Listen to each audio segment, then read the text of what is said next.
Bueno, hola a todos, mi nombre es Rosario Torello, estamos dentro de las clases de clínica y vamos a hablar sobre valvulopatías, principalmente estenosis aórtica. Vamos a hablar también de insuficiencia aórtica e insuficiencia mitral. Arrancamos con estenosis aórtica, que se define como la obstrucción al flujo de sangre entre el ventrículo izquierdo y la aorta, ya sea por un engrosamiento y o rigidez de la válvula que responde a distintos mecanismos. Lo que tenemos que tener en cuenta es la velocidad anterior a través de una válvula que es anormal y diferenciarla de la esclerosis aórtica, que se define como un engrosamiento y calcificación de la válvula sin un gradiente de presión significativo. Me parece importante determinar esta diferencia porque no es lo mismo una válvula aórtica esclerosada que una válvula aórtica estenosada. La estenosis aórtica responde a distintas etiologías, dentro de ellas la más frecuente es la degenerativa calcificada, que suele manifestarse entre la séptima y novena década de vida, y hay que tener en cuenta distintos factores de riesgo como el tabaquismo, la hipertensión y el metabolismo de calcio en esta etiología. Otra etiología es la congénita. Dentro de las congénitas la más frecuente es la bicúspide, la que más vamos a ver. Responde el 1 a 2% de la población y es más frecuente sobre todo en edades más jóvenes, y además tiene mayor predisposición a desarrollar en el futuro endocarditis infecciosa, que hay que tenerlo en cuenta. Y otra etiología es la reumática, que se da entre la tercera y quinta década de vida. La prevalencia de la estenosis aórtica aumenta con la edad, sea en personas más añosas. La vamos a ver en personas más añosas. Y a tener en cuenta es la válvula aórtica normal, mide alrededor de 3 a 4 centímetros, que nos va a permitir hacer el diagnóstico de estenosis aórtica, este dato.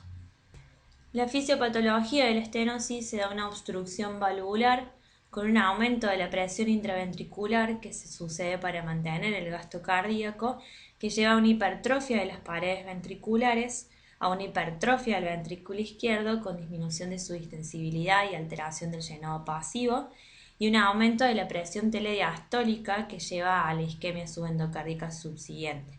Eso lleva a una obstrucción valvular progresiva, con hipertrofia, fibrosis y aumento del estrés de la pared, que lleva a isquemia, arritmia, aumento de la presión de llenado, dilatación ventricular, con una disfunción contráctil y una disminución de la fracción de eyección, que va a traducirse en la sintomatología del paciente, que va a ser angina, síncope y disnea, que es lo que vamos a ver cuando el paciente se nos presente.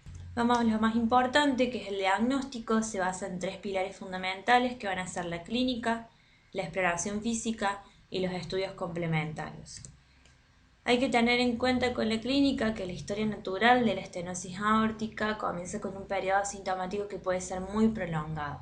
Los síntomas de la estenosis aórtica y una función sistólica normal rara vez ocurren hasta que la estenosis es muy grave, ¿sí? Estos síntomas van a ser angina, que se da por un aumento de los requerimientos metabólicos del miocardio y una disminución del aporte sanguíneo; síncope, en general de esfuerzo, que es una incapacidad del corazón de aumentar el gasto cardíaco ante el ejercicio; y disnea, también de esfuerzo, por elevación de las presiones de llenado y una disfunción ventricular. Pasamos a la exploración física, que vamos a tener en cuenta principalmente la auscultación y el pulso. El pulso, vamos a estar ante un pulso que es el llamado pulso parvus et tardus, que tiene un ascenso lento, con una disminución de su amplitud y un descenso gradual. En la auscultación podemos escuchar un clic de apertura, un R2 disminuido, y principalmente lo que más vamos a escuchar es el soplo, que es un soplo sistólico, áspero, creciente decreciente, es decir, tiene una forma romboidal, principalmente en foco aórtico y en borde esternal derecho, con irradiación hacia carótidas, hueco supraesternal, borde esternal izquierdo y punta. Podemos buscarlo en todos esos sectores. Pasando a los estudios complementarios, tenemos que tener en cuenta que la evaluación habitual de la estenosis aórtica debe constar de un electrocardiograma, una radiografía de tórax y principalmente un ecocardio transtorácico, ¿sí? En el electrocardiograma vamos a ver un aumento del tamaño de la aurícula izquierda, podemos tenerlo como no, y una hipertrofia ventricular izquierda principalmente. En la radiografía de tórax podemos ver signos de cardiomegalia, calcificación de aorta, de las válvulas o de las coronarias. Y en el ecocardio, principalmente tenemos que ver el número de valvas para ver si estamos frente a una válvula bicúspide, unicúspide, la morfología y la calcificación. Debemos calcular el área valvular y debemos ver los gradientes transvalvulares medio y máximo. Tras hacer un ecocardio podemos diagnosticar una estenosis aórtica grave, que se define como aquella que tiene una velocidad de flujo mayor a 4, un gradiente medio mayor a 40 y un área valvular menor a 1. Habiendo diagnosticado la estenosis y principalmente la estenosis aórtica grave, que es una de las principales indicaciones de tratamiento quirúrgico, vamos a hablar sobre tratamiento. Lamentablemente no existen tratamientos médicos que demuestren disminuir la mortalidad o retrasar la cirugía. El único tratamiento en estenosis aórtica es principalmente quirúrgico. Que podemos hacer como tratamiento médico es el control de factores de riesgo cardiovasculares para prevenir la enfermedad coronaria, y debemos tratar además, en el caso de estar asociada, la hipertensión arterial, pero siempre con precaución de no generar hipotensión y generar una disminución aún más del gasto cardíaco. Podemos tratarlos con inhibidores de la enzima convertidora. Las estatinas no se utilizan como prevención de la progresión, que se pensaba, o un dato falso. Y además debemos educar al paciente sobre la importancia de la higiene dental óptima, ¿sí? En el caso de la estenosis aórtica. Y es necesario la profilaxis, la profilaxis de la endocarditis infecciosa en la estenosis. Bueno, este gráfico me gustó mucho porque es la historia natural de la estenosis aórtica, de la fase asintomática. Vemos que cuando empiezan a realizar síntomas cae considerablemente si no hacemos reemplazo valvular. En cambio, con el reemplazo valvular se mantiene, ¿sí? Bueno, dentro de los tratamientos quirúrgicos tenemos dos principales, que es el reemplazo valvular aórtico y el TAVI, que es el implante percutáneo de la válvula aórtica. Para elegir el tipo de intervención que vamos a llevar a cabo se debe tener en cuenta las características cardíacas y extracardíacas, el riesgo quirúrgico individual, la viabilidad de realizar TAVI y la experiencia del centro en cuanto a ese procedimiento, ¿sí? Se prefiere principalmente el reemplazo valvular aórtico en pacientes menores de 75 años o con riesgo quirúrgico bajo. En cambio, en pacientes ancianos o con un riesgo quirúrgico alto, se prefiere el implante percutáneo de válvula aórtica, es decir, el TAVI. En cambio, la valvuloplastia con balón solo se utiliza como puente hasta la cirugía o en el caso de diagnosticar una estenosis aórtica y querer realizar el procedimiento en el momento, ¿sí? Siempre hablando de pacientes sintomáticos. En el caso de pacientes asintomáticos, la cirugía temprana con una función ventricular izquierda reducida, y en pacientes en los cuales tras la prueba de esfuerzo presentan síntomas. Esos son los pacientes en los cuales vamos a tener en cuenta la cirugía temprana y que son asintomáticos. También tenemos que tener en cuenta los predictores de síntomas y de peor pronóstico, que va a ser la edad, los factores de riesgo ateroscleróticos, los parámetros en el ecocardio, la calcificación, el pico de velocidad de chorro aórtico, la fracción de eyección y los aumentos de gradientes o hipertrofia del ventrículo izquierdo e hipertensión pulmonar. Y a su vez también podemos tener en cuenta el aumento de los péptidos natriuréticos, ¿sí? Sin factores de riesgo, la cirugía temprana no muestra beneficios. Debemos reevaluar a los pacientes con estenosis aórtica, aunque sean asintomáticos, pero que tengan una estenosis aórtica grave, cada 6 meses, viendo los síntomas, haciendo un ecocardio y midiendo los péptidos natriuréticos principalmente. En los pacientes jóvenes con estenosis leve podemos hacer reevaluación cada 2 o 3 años para determinar el momento de la cirugía. Más o menos en este gráfico se resume lo que estuvimos hablando de tratamiento de la estenosis, siempre hablando de estenosis aórtica grave, que es la que más nos va a llevar a la indicación quirúrgica, ¿sí? Más o menos es lo que venimos viendo, la presencia de factores de riesgo, hacer una prueba de esfuerzo y ir viendo que vamos a decidir, o si no, la reevaluación cada 6 meses. Bueno, vamos a pasar a hablar de la insuficiencia aórtica. La insuficiencia aórtica es aquella que se define como el fallo en el cierre de la válvula aórtica que produce una entrada de sangre en el ventrículo izquierdo durante la diástole, lo cual no es normal, obviamente. Su etiología responde a dos causas principales, valvular o por dilatación del anillo, y dentro de ellas pueden ser agudas o crónicas. Dentro de las valvulares, de forma aguda, conocemos la endocarditis infecciosa, que es la causa más frecuente, y crónica, las causas son degenerativas, aorta bicúspide y fiebre reumática. Degenerativa y aorta bicúspide son las causas más frecuentes en nuestro medio.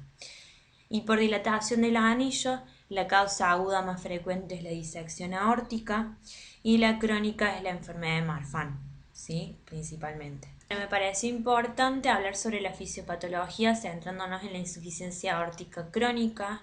La aguda no la vamos a ver tan seguido nosotros en el internado ni en el consultorio, sino más bien vamos a ver la crónica, en donde tenemos una magnitud de volumen regurgitante, que al principio tenemos mecanismos compensadores como dilatación del ventrículo, aumento del volumen telediastólico del ventrículo y aumento de la extensibilidad de la cavidad, con aumento de la hipertrofia ventricular izquierda.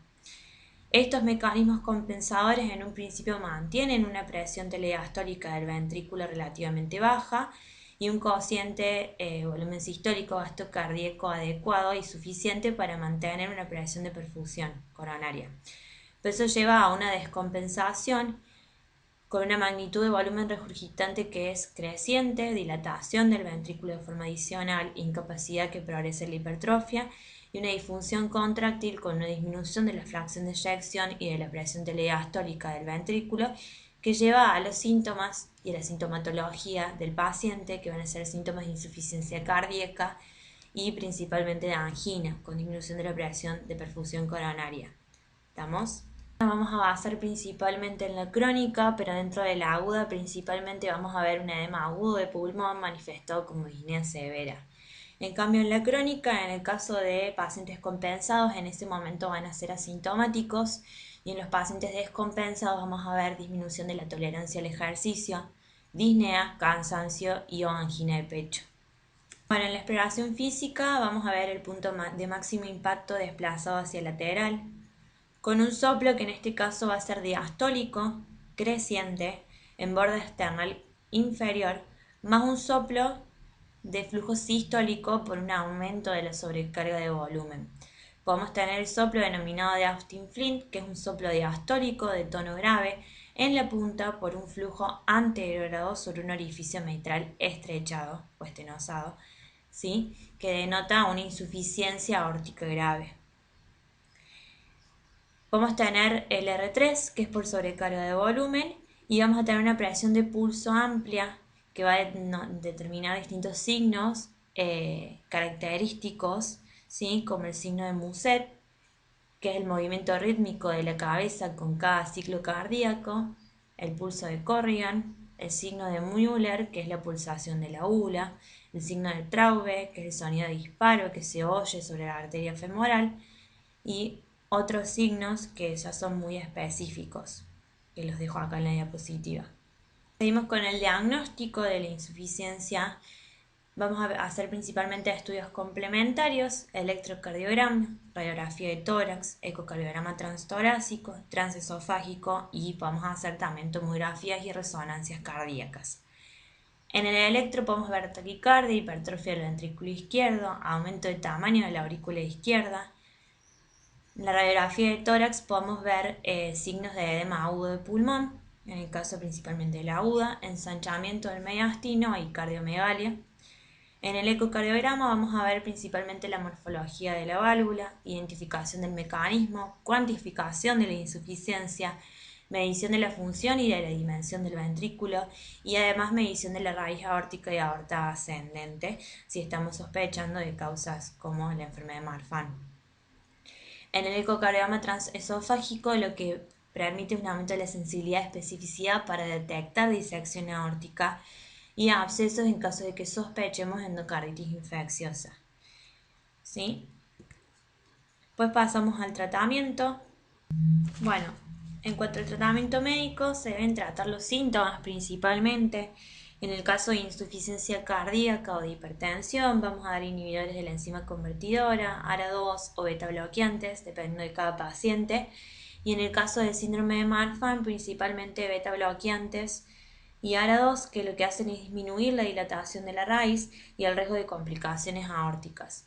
En estos pacientes no se recomienda el ejercicio isométrico y se debería realizar un cribado tanto de estudios genéticos e imágenes, principalmente a familiares de primer grado con enfermedades del tejido conectivo mixto y ecocardio en el caso de familiares de primer grado con válvulas bicúspides, ¿sí? Para el tratamiento debemos tener en cuenta la dilatación de la aorta ascendente, la insuficiencia aórtica grave y la sintomatología del paciente, que nos va a llevar a las indicaciones quirúrgicas. Las indicaciones quirúrgicas principalmente se dan en la insuficiencia aórtica grave, cuando la diagnosticamos, principalmente en pacientes sintomáticos, está indicada para pacientes sintomáticos, está indicada para pacientes asintomáticos con una fracción de eyección en reposo menor al 50 o en pacientes que van a someterse a una cirugía de revascularización miocárdica o una cirugía de la aorta ascendente o de otra válvula concomitante, ¿sí? Debe valorar el equipo cardiológico para los que está indicado la reparación de la válvula. En el caso de pacientes con enfermedad de la raíz aórtica o aneurisma en aorta ascendente, ya es como otra indicación, se recomienda la reparación mediante el reimplante o el remodelado, ¿sí? Para pacientes jóvenes. La cirugía está indicada para pacientes con síndrome de Marfan y enfermedad de la raíz aórtica con un diámetro máximo de la aorta mayor a 50 milímetros. Pero en el caso de que tengamos mayor a 45 en presencia de Marfan y factores de riesgo, mayor a 50 en pacientes con válvula bicúspide con factores de riesgo adicionales y mayor a 55 para los demás pacientes. Eso es dependiendo de cada paciente y de cómo vemos la raíz aórtica. Pasando a la insuficiencia mitral y el último tema de esta clase, la insuficiencia mitral es la coaptación inadecuada de las valvas de la válvula que permite que la sangre fluya hacia atrás desde el ventrículo izquierdo a la aurícula izquierda durante la sístole. La insuficiencia mitral puede ser orgánica por anomalías de valvas, cuerdas tendinosas o ambas, o funcional por una disfunción ventricular con dilatación anular. Dentro de las etiologías puede ser degenerativa, el síndrome de prolapso o válvula mitral, que puede ser primario, enfermedad de Barlow o deficiencia fibroelástica, que es la que más vemos, o secundario por una enfermedad del tejido conectivo. Pues puede darse por una miocardiopatía dilatada, en la que se da una dilatación del anillo con aumento del tamaño ventricular o por desplazamiento de los músculos papilares por un aumento del tamaño y remodelamiento ventricular que impide la coaptación eficaz de la válvula. O puede ser por una insuficiencia mitral isquémica, es decir, tras infarto, en el que se da una dilatación del anillo, o por un remodelamiento local del ventrículo izquierdo con desplazamiento de los músculos papilares. Otra de las causas puede ser insuficiencia mitral reumática, que se da por engrosamiento o calcificación de las valvas y cuerdas tendinosas, o endocarditis infecciosa por destrucción del tejido valvular. Dentro de la fisiopatología me centré principalmente en la fisiopatología de la insuficiencia mitral crónica, que me parece que es lo que más vamos a ver nosotros, más que la aguda. Tenemos una carga de volumen impuesta sobre la aurícula izquierda y el ventrículo izquierdo, que suele aumentar gradualmente con el tiempo, que lleva a un aumento de la presión telediastólica del ventrículo y de la aurícula, con dilatación compensadora de la aurícula y el ventrículo para acomodar esa carga de volumen a presiones inferiores, que ayuda a aliviar la congestión pulmonar, con hipertrofia del ventrículo izquierdo. Eso aumenta la precarga, la hipertrofia y una poscarga reducida normal en un principio, con la aurícula izquierda que proporciona descarga adicional al ventrículo izquierdo.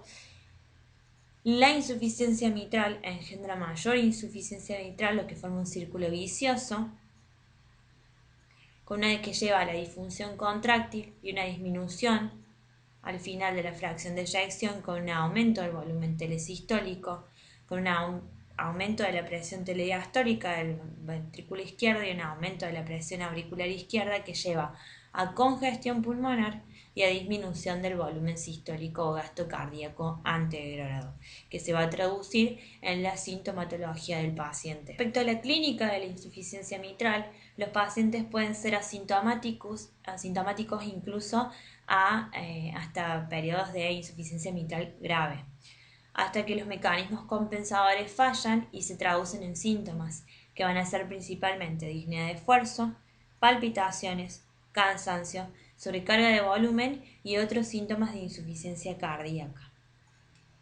Principalmente las palpitaciones se van a dar por la fibrilación auricular a expensas de una aurícula izquierda dilatada, la disnea de esfuerzo por una hipertensión pulmonar y un edema agudo empeorado por un volumen regurgitante durante el esfuerzo. En el examen físico, principalmente la auscultación, vamos a tener un soplo holosistólico apical que puede irradiarse hacia la axila.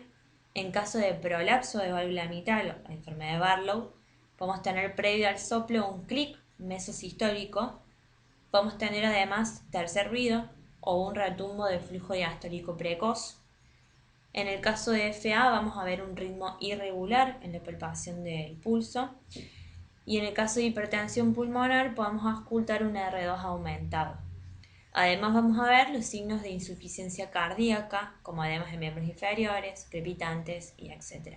Bueno, en el caso de los estudios complementarios, principalmente el electrocardiograma nos va a demostrar un aumento del tamaño de la aurícula izquierda, hipertrofia del ventrículo izquierdo, en el caso de haber fibrilación auricular y en el caso de haber ondas Q patológicas, que serían las consecuencias de la insuficiencia.